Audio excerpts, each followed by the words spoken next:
welcome back to the Viewpoint TV. My name is Dalia. If it's your first time here, welcome to my show.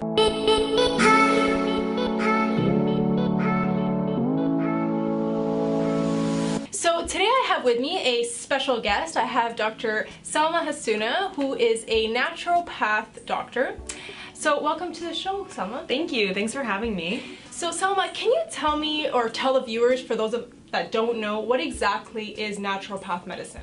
So naturopathic medicine is a form of medicine that focuses on treating the root cause of disease, as well as a focus on preventative medicine, and treating the whole person rather than, the sum of their parts. And we also use natural modalities and the least invasive treatments as possible. What is the biggest difference between Western medicine and naturopath? And for those that are a little skeptical about it, what would you say to them? Diagnostics are very similar, but our treatments are really what differentiates us from medical doctors. We might use acupuncture, we can use traditional Chinese medicine, we can use botanical therapy, nutrition, lifestyle stuff, hydrotherapy. So we have many different modalities. We might use a combination of them when we're treating a patient. So does that mean that you are somewhat similar to Chinese medicine? We are like a jack of all trades, whereas a Chinese doctor, medical doctor, will probably just do acupuncture or just use Chinese herbs, and or if you went to a homeopathic doctor, they're only going to be using homeopathic remedies, and a nutritionist is only going to use nutrition, whereas we are certified to practice all of those things, and the process of actually becoming a naturopathic doctor is quite different from all those alternative medical practitioners. So Salma, can you tell us a little bit of the difference between the naturopathic route and the homeopathic route? So homeopathy or homeopathic medicine is one modality of many modalities that naturopathic doctors are trained in, so including botanical medicine, Chinese medicine, acupuncture, nutrition. And a lot of naturopathic doctors choose to practice it and a lot choose not to. I personally don't practice homeopathy in my own practice. And there's a little bit of controversy around homeopathic medicine. It's very popular in Europe.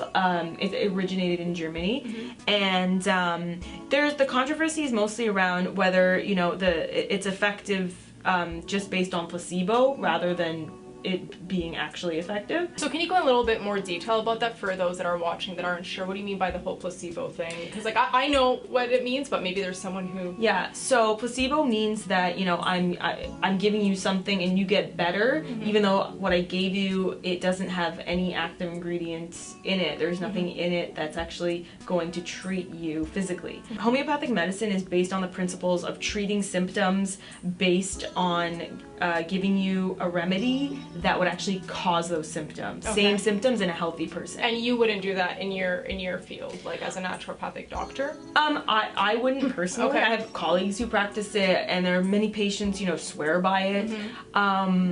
I just would rather stick to, the other more researched modalities like the acupuncture, botanical medicine, nutrition, that kind of stuff. And so for example, I know you have your degree in this field, but as a homeopath, would they have a degree, or how does it work? I believe they get a diploma from a college program. Okay. I don't believe, I could be wrong, I don't think they are considered regulated healthcare practitioners.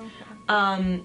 And I mean, there is a big difference in terms of training. So we have to have an undergrad, usually in science. We need a lot of prerequisites: biology, chemistry, anatomy, stuff like that. So the way the board exams work is that they're case based. So you'll have a case of just like a medical school exam of a patient and everything about them, and then the questions will be about diagnosing them using labs and imaging, and then you'll have a question about pharmacology, then you'll have a question about a naturopathic modality, and one of them could be homeopathic, and then just like monitoring parameters, stuff like that. So it's involved definitely in our training, but it's up to each practitioner whether they actually want to use it. So what got you interested in becoming a naturopath doctor?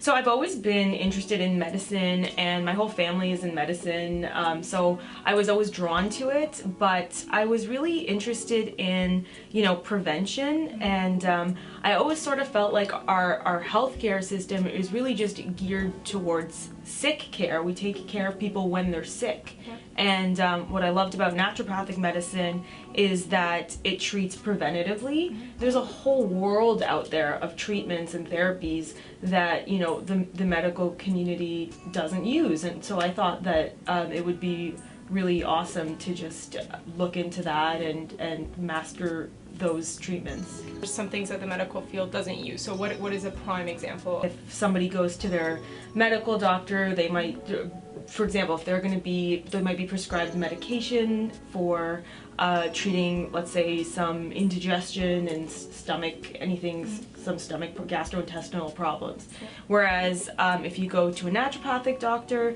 you know, we're going to look at diet first and foremost, and then we're going to try and figure out, you know, what exactly is causing the issues and the disturbance.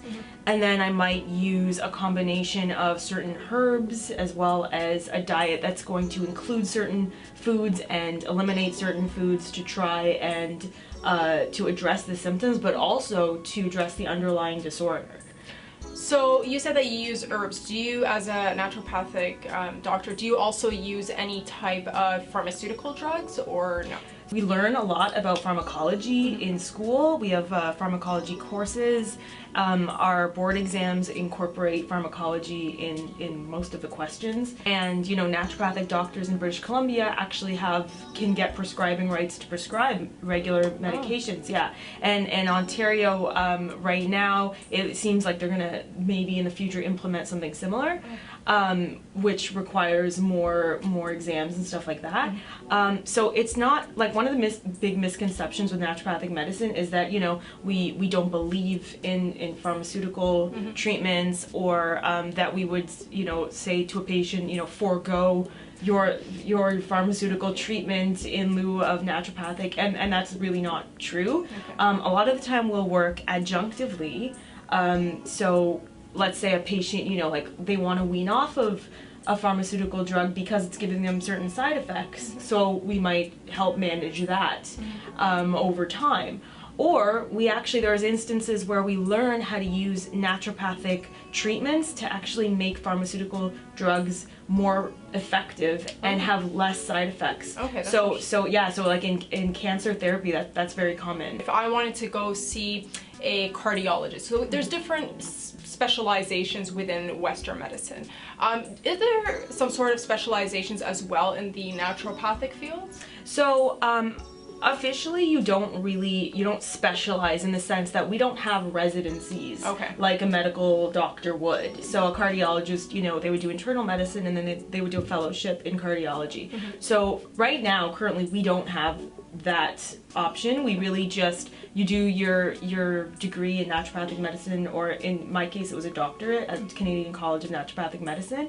And if you have an interest in certain aspects, then it's up to you to, if you just want to treat those illnesses or in that field, you can. Okay. And then you're basically just going to market to those illnesses or a certain patient population. Yeah. And of course you can do continuing education courses and things that specialize in that field. So I'm sure there might be some viewers out there who maybe are in high school or whatever it may be, or maybe not, maybe they already graduated and they're just looking into getting into this field. So what would you say to them? Because I mean, maybe they're in a situation where they're kind of debating, do they want to go into Western medicine or the naturopathic field? So what would you say to them?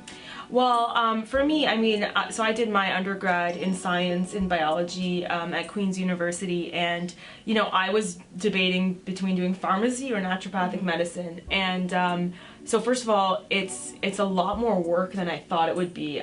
So I went into this program with a lot of skepticism, especially coming from a medical family.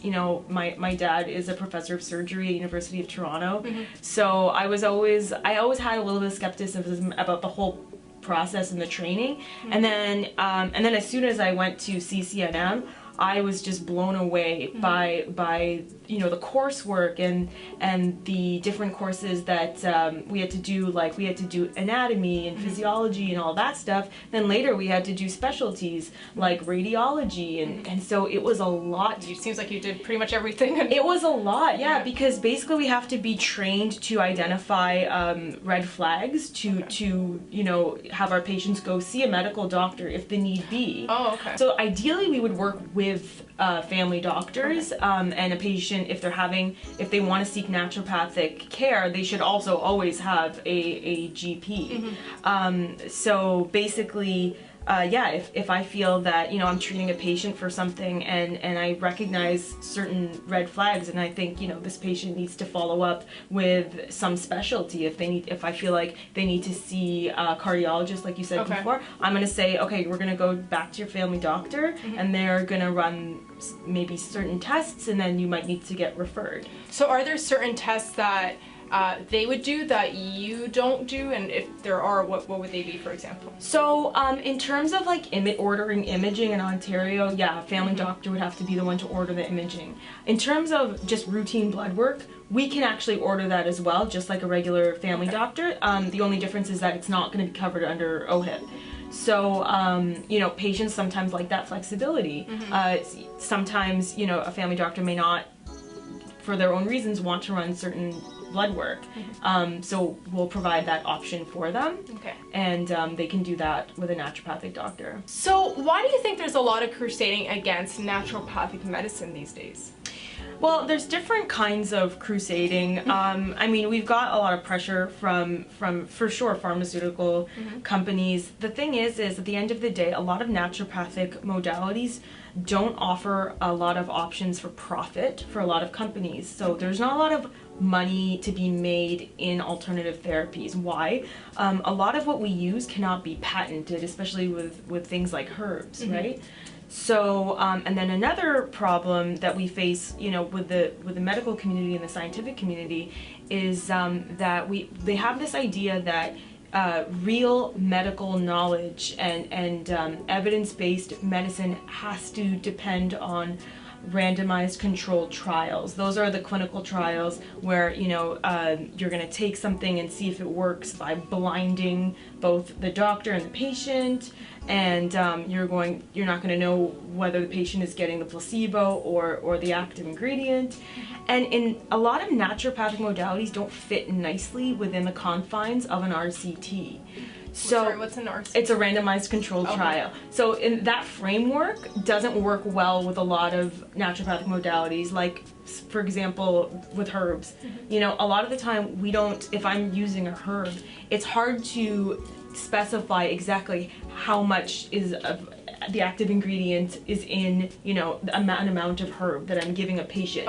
So it's hard to control that. As opposed to if someone went and got a certain amount of, I don't know, ibuprofen or something. Exactly. And many plants have, you know, hundreds of active ingredients. It's hard to isolate them.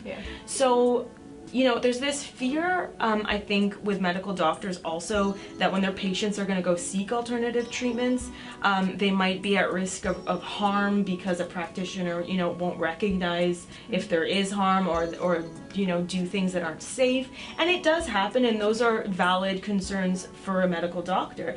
You know, just as any practitioner, even in the medical field. I was just about to say, like, I mean, even a GP or anyone can really, I think, make a mistake or suggest something, and there might be, I'm assuming, some sort of harmful effect. You know, it could happen really to any. Yeah, it basically, there are, you know, naturopathic doctors and other alternative practitioners who might do things that aren't, you know, the most safe, and that's just their own preference, and put, you know, a patient in harm's way, just like a medical doctor might do that.